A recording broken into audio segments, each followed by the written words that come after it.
Hello guys, welcome back to my YouTube channel stitches by शगुफ्ता।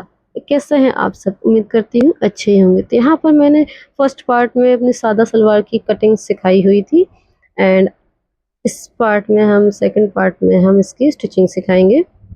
बहुत ही easy way में किस तरीके से इसकी शलवार की या मोहरी बनाई जाती है मैं आपको आज सिखाने वाली हूँ।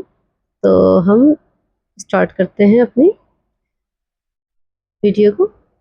यहाँ पर देखिए मैंने किस तरीके से सलवार की कटिंग की हुई थी।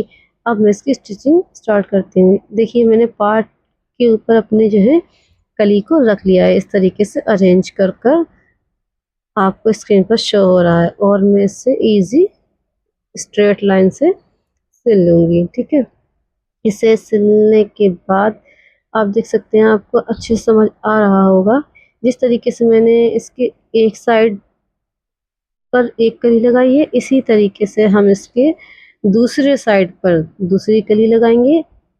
तो इस तरीके से हम इसके दूसरे साइड पर दूसरी कली लगाएंगे, बट आपको ये ध्यान में रखना होगा कली लगाते टाइम सीधा या उल्टा देखना होगा। तो आपको सीधे में सीधा मिलाकर ही रखना होगा।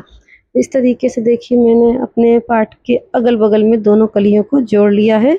और आप याद रखिएगा कि हम लोगों का जो मियानी वाला साइड है वो ऊपर के साइड रहता है।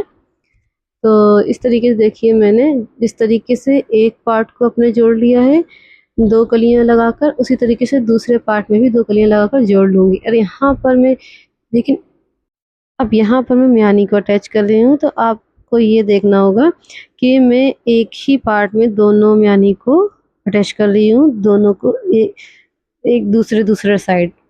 ठीक है, रुमाली जो होती है वो एक ही पार्ट में अटैच की जाती है। तो इस तरीके से मैं दोनों रुमाली को अटैच कर लूँगी और मियानी को ना जहाँ तक हम आसन काटते हैं वहाँ नीचे से ही लगाते हैं। अब इसके बाद हम इसकी मोहरी को रेडी करते हैं। मैंने बकरम और कपड़े की पट्टी दोनों काट ली थी। अब ये क्या करेंगे, दूसरे साइड से हम बकरम के साथ पट्टी को अटैच कर देंगे, जिससे हमें बाद में फोल्ड ना करना पड़े।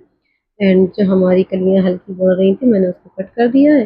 अब यहाँ पर बिल्कुल सीधी लाइन चलाकर मैंने इसको सिल दिया है और इसके दूसरी सिलाई भी चला दी है मैंने ऊपर से।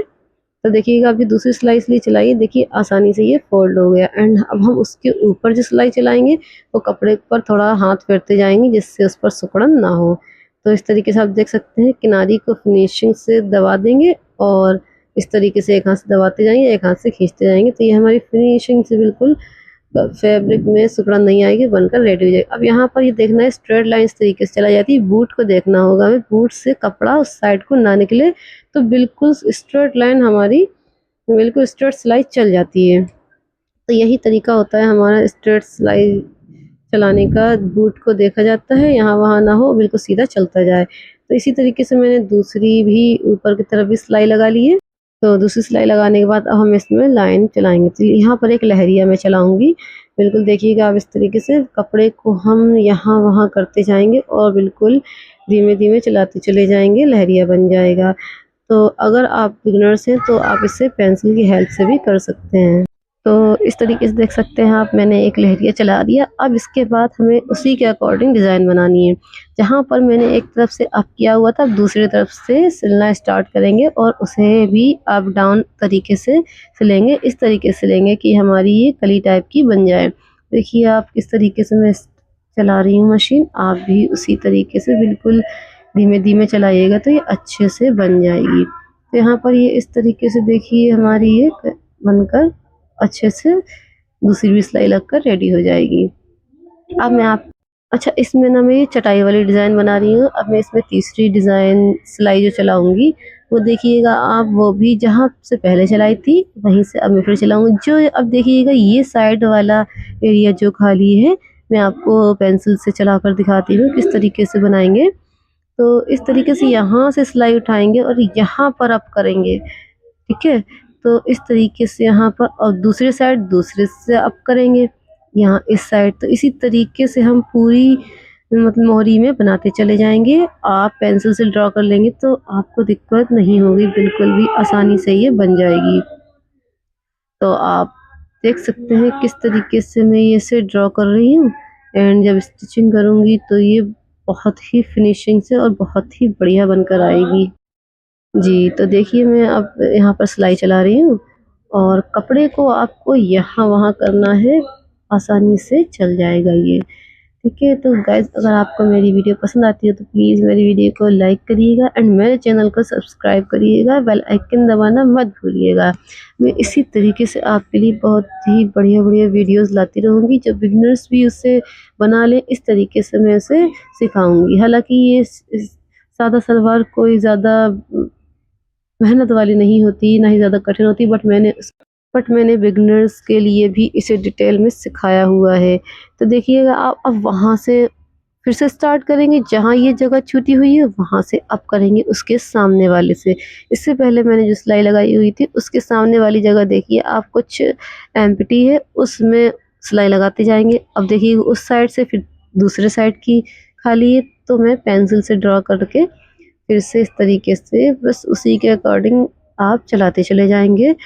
तो बिल्कुल ही आसानी से हमारी बहुत ही खूबसूरत सी मोहरी बनकर रेडी हो जाएगी, जो कि मेरी सासू माँ को बहुत ही पसंद आती है, ये वाली फिनिशिंग के साथ बनती है।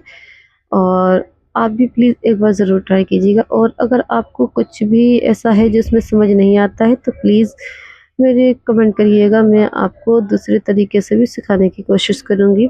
मैं आपको पेंसिल और नोटबुक्स में मतलब बनाकर उसकी हेल्प से मैं आपको सिखाऊँगी। तो यहाँ पर देखिए मेरी कितनी ही फिनिशिंग के साथ मोहरी बनकर रेडी हो चुकी है एंड इसी तरीके से मैंने दूसरे पार्ट में भी मोहरी बनाकर रेडी कर ली है, as you can see. Yes, तो इस तरीके से हमारी दोनों मोहरी बनकर रेडी हो चुकी है। अब हम इसके रुमाली के साइड से दोनों पार्ट को अटैच कर देंगे। तो आपको दिखा रही हूँ किस तरीके से मैं करने वाली हूँ। तो आप देख सकते हैं, मैं आपको स्टिचिंग करके दिखाती हूँ। यहाँ पर मैंने एक साइड से दोनों साइड से ही रुमाली को जोड़ा जाएगा, मतलब कि पूरे ऊपर से ही जोड़ा जाएगा, नेफे के साइड से ही रुमाली तक जोड़ा जाएगा, ठीक है। और एक साइड अब दूसरे साइड भी मैंने इससे जोड़ दिया है। तो ये हमारी पूरी शलवार का घेरा बनकर रेडी हो चुका है। आपको मैं दिखाती हूँ किस तरीके से। एंड यहाँ पर ऊपर मैंने इसके लॉक बनाने के लिए इज़ारबंद जो हम लोग डालते हैं, कमरबंद बोलते हैं, तो उसको डालने के लिए मैं इस पर लॉक बना रही हूँ, जो मैंने इस तरीके से बना लिया है। ओके, आप देख सकते हैं आप कितनी फिनिशिंग के साथ हमारी ये पार्ट और इसमें कली रुमाली सब लगकर रेडी हो चुकी है। तो ये हमारी कली वाली सब लगकर रेडी हो चुकी है। अब हम इसमें नेफा बनाएंगे, मतलब कि इसका फोल्डिंग बनाएंगे, फोल्ड करेंगे इस तरीके से और बस सीधा-सीधा हम इसको फोल्ड करते चले जाएँगे। बहुत ही ईज़ी वे में ये हमारी हो जाती है। तो यहाँ पर ये हमारा नेफा फोल्ड होकर रेडी हो चुका है। अब हमें केवल इसकी एक बीच वाली सिलाई रह गई है। तो यहाँ पर देखिए मैंने ये लॉक वाली जो बीच में सिलाई लगी हुई होती है, मैंने इसको कैंची के हेल्प से अलग कर दिया है, खोल दिया है। अब हम इसमें ज़रबंद या कमरबंद डाल लेंगे। तो अब यहाँ पर देखिएगा आप नीचे हम इसके 1 इंच की दूरी पर पूरे यहाँ से लेके दूसरी मोहरी तक हम इसमें बीच वाली सिलाई लगा लेंगे। तो बीच वाली सिलाई लगकर हमारी रेडी हो जाएगी। तो देखिए आप कितनी ही फिनिशिंग के साथ हमारी ये मोहरी बनकर रेडी हुई है एंड शलवार भी बहुत ही फिनिशिंग के साथ सिली हुई है। तो गाइज़ अगर आपको मेरी वीडियो पसंद आई है तो प्लीज़ मेरी वीडियो को लाइक करिएगा, मेरी चैनल को सब्सक्राइब करिएगा, बेल आइकन दबाना मत भूलिएगा फुल वीडियो वॉच करने के लिए। Thank you guys, thank you very much. आप देख सकते हैं कितनी ही फिनिशिंग के साथ हमारी ये शलवार बनकर रेडी हो चुकी है।